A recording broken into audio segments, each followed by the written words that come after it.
Hello students, welcome to World of Chemistry. This is Dr. Vikram Panchal and chapter name is Chemical Kinetics. In this lecture, this is lecture number 4 for this chapter, and in previous lecture I was discussing about law of mass action and Le-Chatelier's principle. According to Le-Chatelier's principle, if you change any factor, then at equilibrium state, there will be change in equilibrium also, and you had a new equilibrium with new changes. Okay, in this lecture, I will discuss about the differential rate law for any chemical reaction. So let us start with chemical reaction. A common reaction AA plus BB. A and B are reactants, will give you CC and DD. Okay, capital C and D are products. Small a, b, c, d are moles of A, B, C, D respectively. Okay, now for the initial concentration,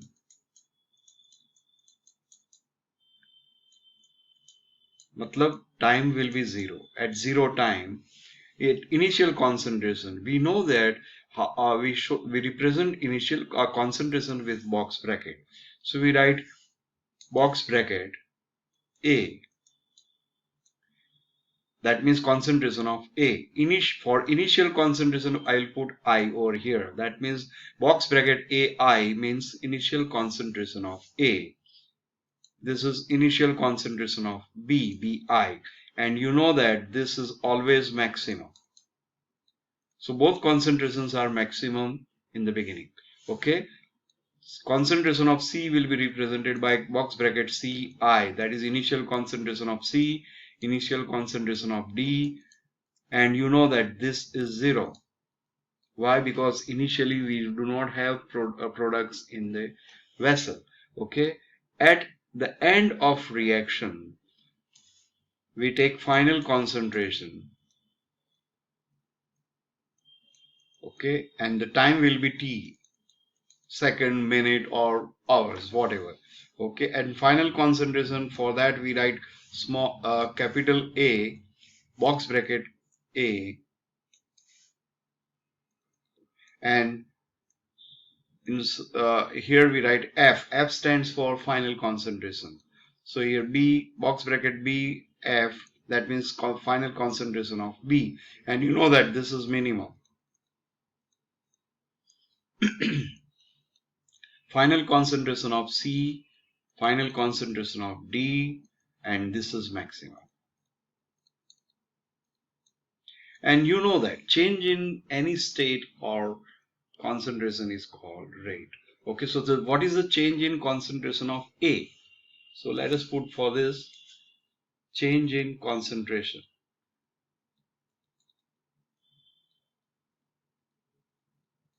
of A. That will be final concentration of A minus final concentration of, initial concentration of A.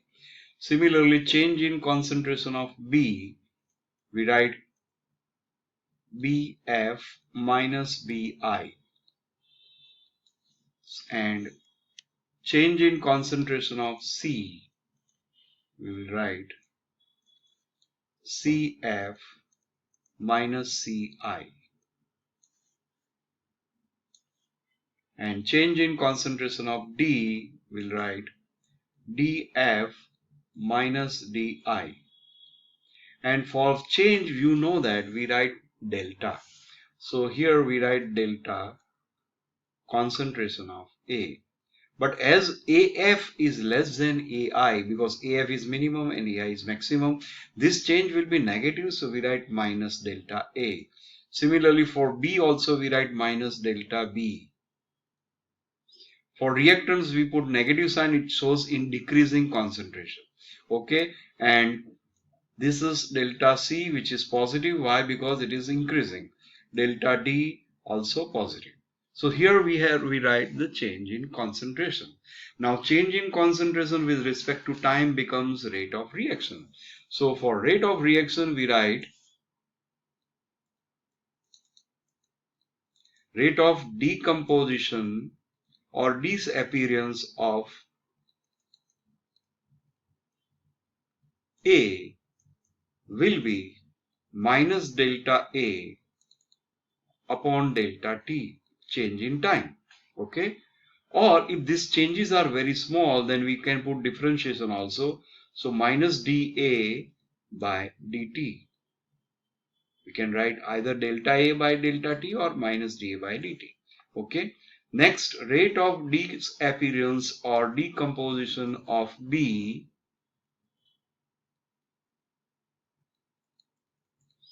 Reactants always disappear during the reaction. So we write decomposition or disappearance. That is minus delta B upon delta T, or minus dB upon dt. Okay.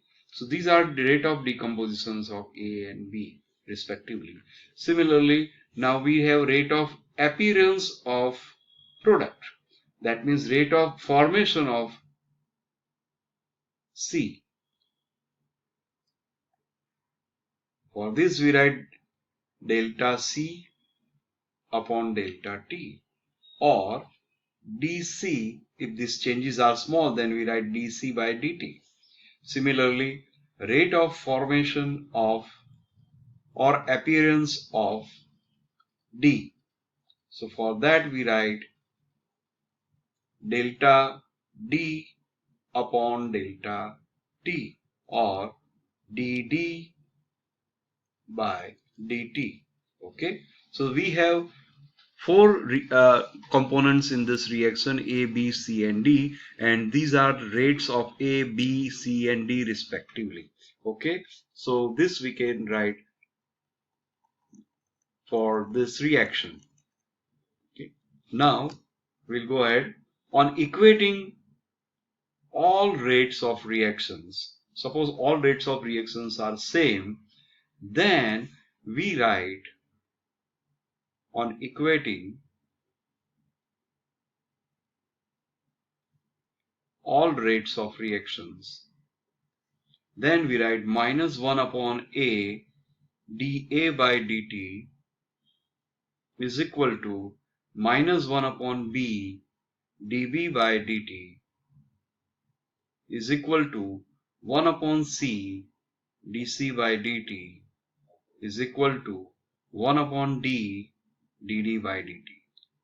That means if you divide all these rates by their number of moles respectively, you can equate all rate of reactions. Okay, so on equating we get this equation, that rate of decomposition of A is equal to rate of decomposition of B if these two rates are divided by their moles respectively.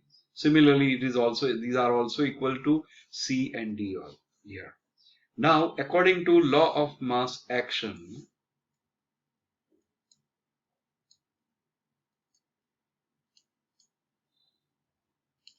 for the same reaction,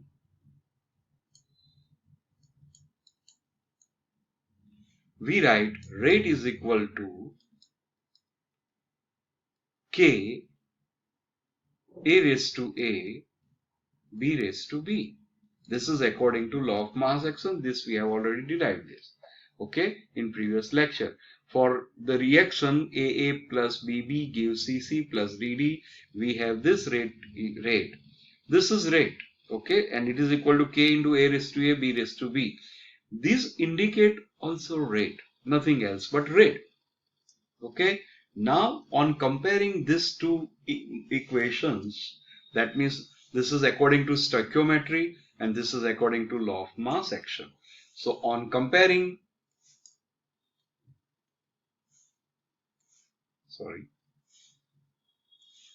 on comparing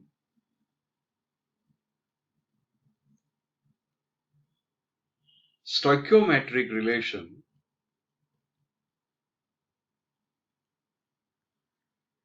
and law of mass action,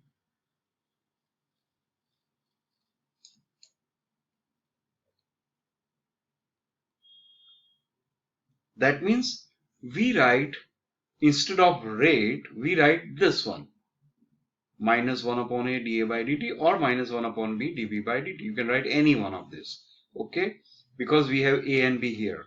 So that we write a new equation which is known as differential rate law.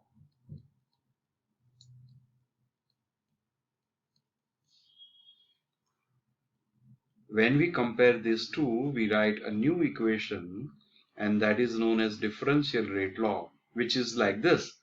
Rate is equal to, you can take a stoichiometric relation, that is minus 1 upon A dA by dt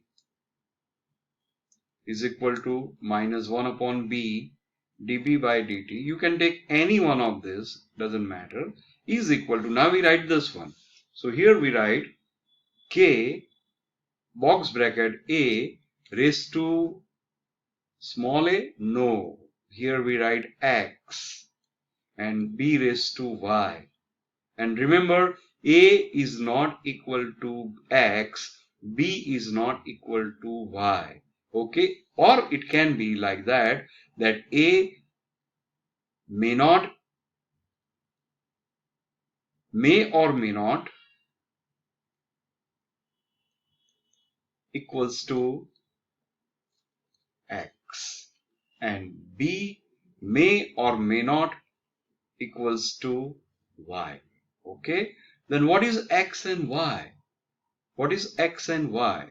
And one more question, I think it might come in your mind, that on equating this all rates, like d minus dA by dt was the rate of decomposition of A, but we divide it by number of moles, and then it becomes this one. So why should we divide it by number of moles to equate all rate of reaction?